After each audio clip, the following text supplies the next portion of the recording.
kasirul khutbah. Nabi mengatakan akan datang satu masa kepada umatku di mana pada masa itu qalilul ulama, ulamanya makin sedikit, kasirul khutbah, yang banyak tukang pidato. Kalau ulama makin sedikit tapi tukang pidato mah makin banyak. Betul apa betul? Nah, kira-kira ulama sama tukang pidato sama apa beda? Ya beda. Kalau ulama itu cirinya ada 3. Ada berapa ibu?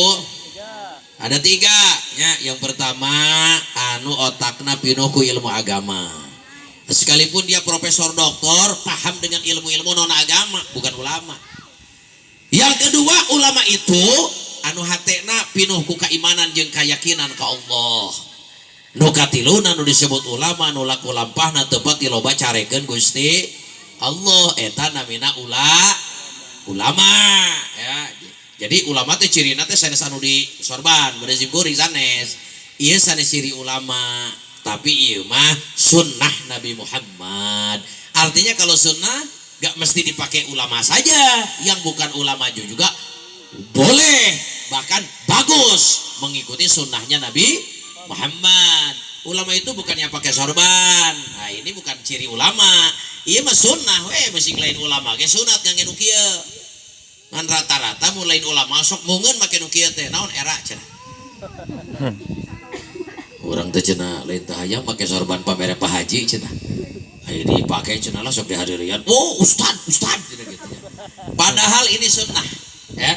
Jadi bapak-bapak ada sunnah Nabi Muhammad. Lihat di dalam kitab Fathul Muin, wa yundabu ayyata amama. Kalau kita mau sholat, disunatkan pakai ta'amum. Ta'amum itu sorban yang dililitkan di kepala. Ia namanya amamah. Ia namanya di sorban.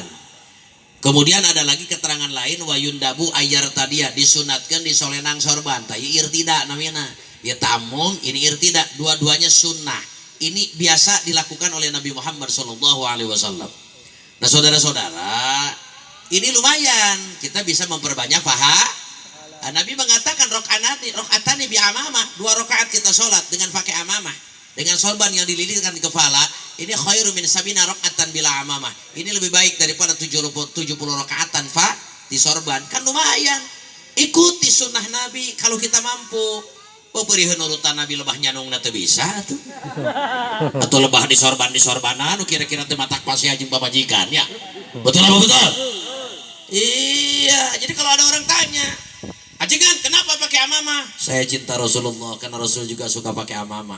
"Ajengan, kenapa pakai irtida?" Saya cinta dengan Rasulullah karena orang yang saya cintai Rasulullah juga suka pakai sorban begini. "Ajengan, kenapa pakai tongkat?" Begitu kan? "Kenapa Kiai pakai tongkat? Padahal ayeuna henteu nanyak jalana," begitu. Saya jawab karena Rasul juga suka pakai tongkat. Walaupun jalannya gak nanjak, gak mudun, datar, Nabi suka pakai ini. Wajib sih tidak, tapi sunnah. Betul apa betul? Oh, Kang Abdi mah cenah moal make sorban. Ya mangga da teu wajib ieu. Oh, cenah Kang Abdi mah moal pake amamah. Mangga, da teu wajib. Oh, Kang Abdi mau pakai itu, mangga, datu wajib. Abdi mau pakai gamis kawas akang, mangga, datu wajib. Ngan lamun batur make, tong diece. Betul apa betul? Sekarang nih baik, batur make celana cingkrang dipoyok. Saya mau tanya, kalau pakai celana di atas mata kaki, doraka henteu? Enggak kan? Betul apa betul? Di sini harus tasamu saling menghargai. Saya demen pakai beginian. Saya demen tuh karena kitab yang saya baca karya Imam At-Tirmidzi ada banyak hadis, yaitu namanya kitab Asy-Syama'il Muhammadiyah, di mana dalam kitab itu dijelaskan keseharian Nabi suka pakai apa, Nabi kalau makan bagaimana. Saya suka dengan kitab itu dan saya amalkan. Adapun ada saudara saya yang tidak mau mengamalkan di sisi pakaiannya, ya monggo, tapi jangan saling caci. Betul apa betul? Bapak-bapak saya lihat tuh pakai celana, saya gak caci. Betul gak? Bahkan saya lihat di bapak-bapak gak pakai peci sebagian, saya gak caci. Betul apa betul? Iya. Kenapa harus saling caci gara-gara jenggot? Ya. Kenapa saling caci gara-gara sorban? Betul apa betul? Kalau sudah mampu laksanakan, gak mampu jangan caci orang. Betul apa betul? Kira-kira kalau wataknya itu ada di tiap muslim, kira-kira hidup nyaman apa enggak? Nyaman, damai. Betul apa betul? Nah, di sini nih umat Islam ini mesti saling saling menghargai. Insya Allah. Beda dengan khutbah, Pak. Khutbah itu apa? Tukang pidato. Ya kalau tukang pidato mana penting bisa ngomong kan begitu ya. Materi ceramah, googling, browsing di Google kan. Selesai, cuman benar salah ya wallahu a'lam bishawab begitu. Iya, banyak hari ini kan artis yang sudah kehilangan job di sinetron, job akhirnya jadi host di reality show, job akhirnya di film, akhirnya banting setir jadi ustad, ngandalkan popularitas, ngomong we sebulang bentor, ngaluarkan fatwa hukum, tanpa ilmu, tanpa ngaji, tanpa talaki. Talaki itu ngaji berhadapan dengan ulama, ini ya saya juga memang senang juga tuh lihat artis yang hijrah.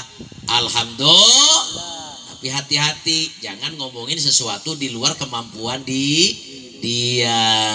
Saudara-saudara, makin hari ulama makin sedikit. Makanya kalau kita dengar ada ulama wafat, kita mesti sedih. Kalau dengar ajengan wafat, kita mesti sedih. Wajib kita sedih. Kenapa wajib sedih? Karena Nabi ada satu keterangan mengatakan walaulal ulama, kalau ulama sudah tidak ada, lasoron nasukal bahaim, maka hidup manusia bagaikan binatang. Tunggu dirarut, catang dirumpak, halal haram tepaduli. Nu penting beteng kausian, kahayang kacumpuran, awak kabajuan, nafsu bisa dilajur. Naudzubillahi min surga neraka kumangke. Kira-kira kalau begitu bahaya apa tidak? Bahaya apa tidak? Nah, maka Nabi menegaskan dalam satu hadisnya, wa malam yahjan limautil alim, kata Nabi. Barang siapa yang tidak merasa sedih limautil alim, karena ada ulama ajengan ustadz yang wafat, apa kata Nabi? Bahwa munafik, maka orang itu adalah munafik. Bahkan qala salah sama rat, Nabi sampaikan kalimat munafiknya 3 kali. Munafik, munafik, munafik. Nauzubillahi min dalik. Maka sekali lagi bapak-bapak, ibu-ibu, karena kita gak pernah ketemu langsung dengan Nabi Muhammad, maka rajinlah duduk bareng dengan para dengan para agar kita bisa paham. Kenapa? Laulahum, tanpa para ulama, mana arifus syahadatin, maka kita tidak akan pernah bisa mengenal syahadatain. Laulahum, tanpa adanya para ulama, manufarrik bainal haq wal batil, kita gak akan bisa bedakan mana hak mana batil. Laulahum, kalau seandainya ulama tidak ada, gak pernah kita ketemu dengan ulama, manufarrik baina syirki wa tauhid, kita gak akan bisa membedakan mana syirik mana tauhid. Laulahum, kalau kita tidak pernah ketemu dengan para ulama, manufarrik bainal halal wal haram, kita gak akan pernah bisa bedakan mana halal mana haram. Laulahum, tanpa kehadiran ulama, mana arifus sholat, kita gak akan pernah bisa mengenal sholat. Mana arifus sum, kita akan gak pernah mengenal saum. Wa jami'a ibadatil akhar, dan ibadah-ibadah yang lain. Betul apa betul? Sekali lagi saya mau tanya, jasa ulama besar apa tidak? Besar apa tidak? Makanya Nabi mengatakan al ulama warasatul anbiya. Ulama itu ahli warisnya para nabi, Pak. Kalau ulama ahli warisnya Nabi, berarti ulama dapat warisan dong dari Nabi. Ya iya dong. Tapi warisan yang diterima oleh ulama dari Nabi bukan sawah, bukan kebun, bukan kebo, bukan mek, bukan rumah, bukan duit, bukan kendaraan. Wal anbiya lam yurisu dinaron wala dirhaman. Para nabi tidak pernah mewariskan duit emas maupun duit perak. Innama warasu, sesungguhnya para nabi telah mewariskan kepada para ulama al-ilma, ilmu. Di hadis ini, di akhir hadis ini, Nabi sampaikan satu kalimat yang begitu sangat indah. Faman akhadha bihi akhadha bihaddin wafir, kata Nabi, barang siapa mengambil ilmu dari ulama, maka dia telah mengambil sesuatu yang sempurna dan menguntungkan hidupnya. Insya Allah, jangan jauh dari ulama. Kemudian yang ketiga, pesan saya adalah mari kita syukuri kemerdekaan. Hari ini kita udah merdeka berapa tahun? 78. Berapa tahun? 78. 78 tahun. Di mana-mana digelar ya peringatan Di mana-mana digelar peringatan kemerdekaan, saudara-saudara. Maka muncul pertanyaan, kenapa diselenggarakan peringatan kemerdekaan? Apa tujuannya? Apa latar belakangnya? Apa dasarnya? Kenapa dilakukan peringatan kemerdekaan? Baik, saudara-saudara, kita mesti paham agar tidak salah langkah. Peringatan kemerdekaan digelar tiada lain adalah ini sebagai wujud al-i'tiraf, wujud pengakuan bahwa anna hurriyatal wataniyah, sesungguhnya kemerdekaan tanah air kita ini adalah nikmatun min ni'amillah, satu nikmat dari sekian banyak nikmat yang Allah berikan kepada kita. Jadi panitia menggelar peringatan kemerdekaan tujuannya tiada lain dan tiada bukan untuk mengingatkan warga masyarakat Pamijahan, untuk mengingatkan warga masyarakat Sukadenek, untuk mengingatkan warga masyarakat Bongorsari bahwa anna hurriyatal wataniyah, bahwa sesungguhnya kemerdekaan tanah air kita ini adalah nikmatun min ni'amillah, satu nikmat dari sekian banyak nikmat yang Allah berikan kepada kita. Betul apa betul? Betul. Kita diingatkan ini kemerdekaan itu nikmat dari Allah, bukan sesuatu yang lahir ujuk-ujuk tanpa campur tangan Gusti. Ini merdeka adalah nikmat Allah, minhatun ilahiyah, ini anugerah Allah, karunia Allah. Tanpa pertolongan Allah Indonesia tidak akan merdeka, saudara-saudara. Coba bayangkan Pak, ayo kita komparasikan persenjataannya.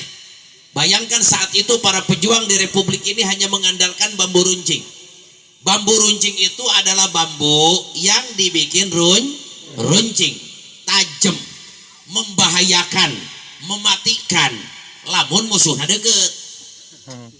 Terus lamun musuhnya ayana 100 meter, bisa tuh bambu runcing. Bisa moal. Wow. Iya, memeh bambu runcing kena pelor musuh keburu kena beheung. Jadi kalau kita komparasikan, kita bandingkan persenjataan saat itu para pejuang di negeri ini dengan persenjataan negara-negara asing yang menjajah negara kita, apa itu Belanda, apa itu Portugis, atau itu Inggris, atau itu Jepang, atau itu kekuatan tentara sekutu, maka gak ada apa-apanya. Terlalu jomplang perbandingannya. Betul apa betul? Betul. Tapi kenapa bambu runcing bisa mengusir Jepang?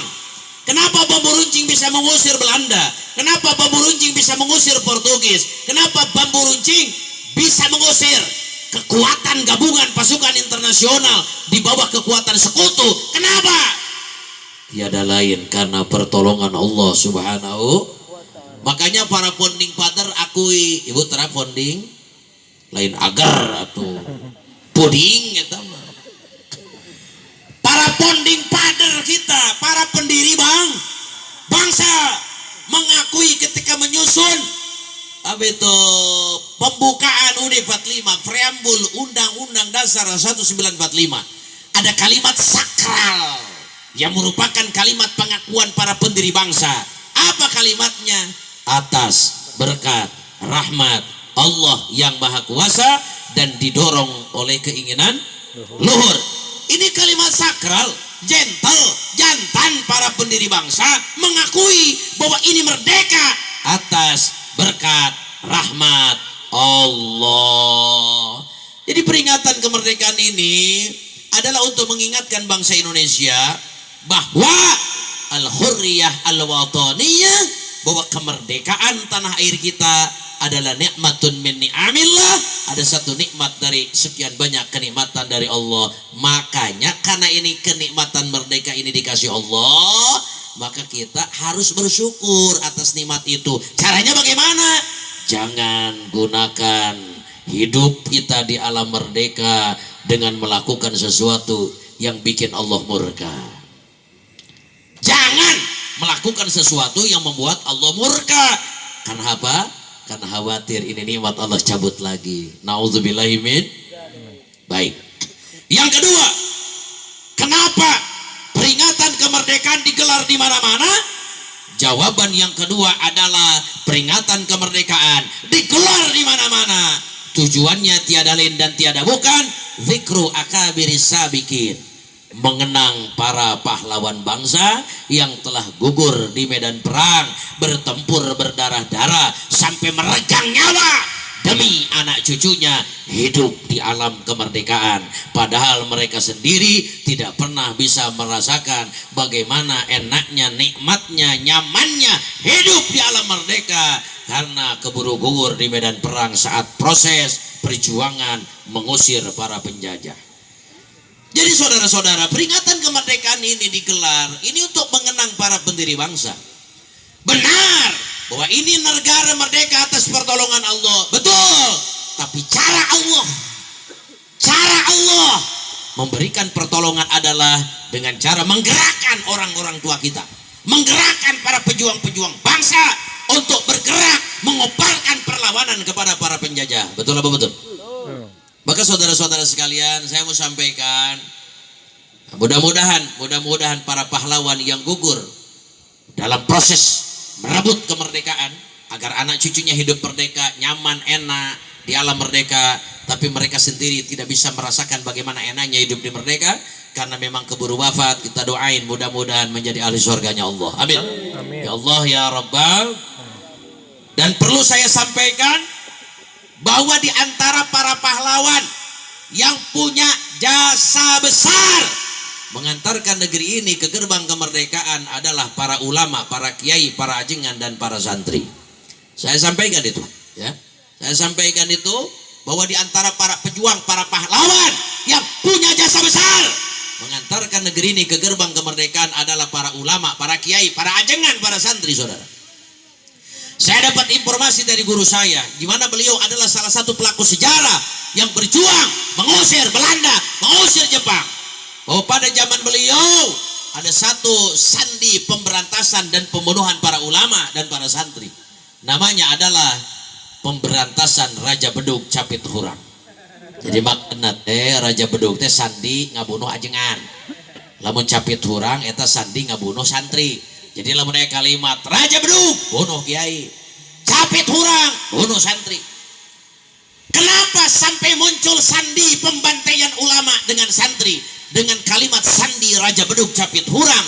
Karena secara faktual bahwa para ulama, para kiai, para ajengan, para santri di masa rintisan kemerdekaan, merekalah yang mengobarkan perlawanan terhadap para penjajah, saudara-saudara.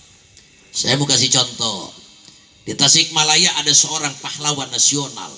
Beliau adalah seorang ulama. Tiada lain tiada bukan adalah Al-Mukarram wal Muhtaram Sahibul Fadilah Al-Mujahid Kiai Haji Zainal Mustafa rahimahullah, pimpinan daripada Pondok Pesantren Sukamana. Saudara-saudara, ini faktual. Kiai Haji Zainal Mustafa, beliau adalah guru daripada guru-guru saya. Saudara-saudara, saat itu Indonesia dijajah Belanda. Kiai Haji Zainal Mustafa tidak terima bahwa negeri ini dijajah oleh Belanda, saudara. Kenapa? Karena Belanda merampok harta kekayaan daripada bangsa kita. Karena Belanda melakukan penindasan secara sewenang-wenang. Karena Belanda melakukan pemerkosaan terhadap kaum perempuan yang ada di Indonesia. Karena Belanda bahkan melakukan gerakan-gerakan yang mengacaukan daripada ajaran agama. Saya mau sampaikan, saudara, misi penjajah dari Eropa, misi penjajah datang ke Nusantara membawa 3 misi daripada perjuangan mereka. Apa 3 misi para penjajah? Yang pertama, misinya adalah gol. Terang gol? Lain 2 hiji nu asup ran Nusantara lain. Lumayan kamari mah meunang euy. Eta karena cerah katempona teh pedah 2 hiji. Kamari mah elehan bae tah. Ya lumayan lah ganti pelatih aya rada hidang saeutik tah. Saudara-saudara, golnya bukan goal. Kalau goal ya membal eta gol. Ini golden. Jadi yang pertama adalah gol, misinya. Gol itu apa?